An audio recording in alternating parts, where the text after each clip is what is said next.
Hello everybody and welcome for a quick look around the interior of the Southerly 115 to give you an idea of her layout, where things are, what she comes with, etc. So as you can see, you're looking down at the saloon from the galley area.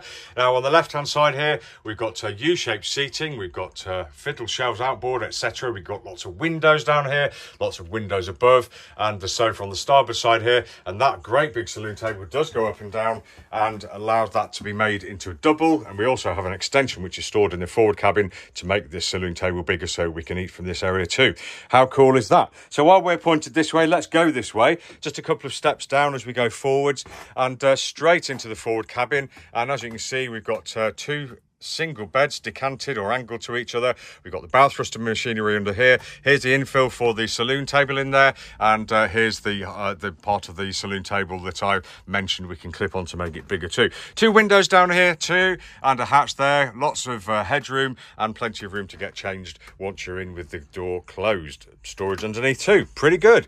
Now if I just turn around and look along, you can see the what the saloon looks like from the forward cabin. And if I just move this way, first thing you'll find on the left hand side here, or the starboard side, is the nav station. So there we go. So we can steer from down here or we can steer from upstairs. We have the nav station outboard, we have the helm here, so we've got the helm seat here, cupboards underneath, we've got somewhere to rest our feet, the wheel, a slightly aging chart plotter, engine controls, and on the outboard side you can see we have such things as Navtex, VHF, GPS, speed, depth, and the electrical panel, etc. There's a view for if you're helming from down here. Great view forwards, great view to starboard, and a great view to port, but not a great view aft because you've got the cabin there. So something to just think about. Now, obviously we have an ogre in the room here. We've got this big casing here. This is for the lifting keel. So that's the machinery that lifts this keel up to give us a much shallower draft and to potentially allow us to settle the boat down on the bottom if it's suitable. So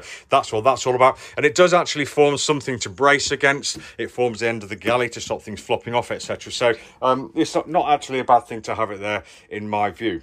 Outboard of that on the starboard side, we've got the day heads here, a little bit cluttered with bits and pieces in here, but we've got the forward facing head, and we've got the sink there on the starboard side. Great headroom there, and really easy to get to and from the cockpit as well without dragging all the water into the boat if it's a little bit wet. And there's a view of the galley on the port side. So again, near the companionway, so passing up plates and bringing them back down, again, no problem. We've got lots of cupboards. We have the battery stored underneath the deck here, and you can see we have 1.5 sinks. Lovely, nice, clean cooker there with 2 burners and plenty of work surface when that's down, and cupboards above and a stern there with some more fiddled cupboardry along there too. Nice size, plenty of room, and everybody can get past you as you're working here, something that is lacking on lots of boats. But yeah, very good indeed.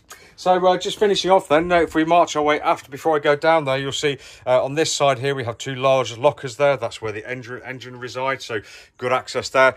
Restricted headroom under here because you are going under the cockpit, but that's okay because we're just going to duck through, have a nosy out here on the port side. We've got the ensuite, I would call it. So this door closes and this door closes to give you a bit of privacy. So you've got the head here facing starboard aft, a sink here as well. Only room enough here to sit, I think, really, unless you're small. And if we make our way through here where it all opens up again and I can stand up with plenty of headroom, we're in the aft cabin with this huge bed. We've got windows that open, we have a hatch that opens, we've got curtains everywhere, we have a blind here too, we even have a view aft, we have cupboards along the back, we have storage all over the place, a lovely great big sofa here, or chaise longue, or another berth if you wanted to squeeze somebody in. And on the starboard forward side you can see we have lots of drawers, and there's a vanity unit underneath there, and a really large hanging locker there. Great place to be long term, and you can see we have 240 volts and a heating outlet there too, all really rather handy. So this has been Tim from Boatshed Yacht Brokers, just taking you for a quick tour of the inside of this Southerly 115. Thanks for watching. Lots more pictures and videos of virtual reality at boatshedespon.com. Have a great day.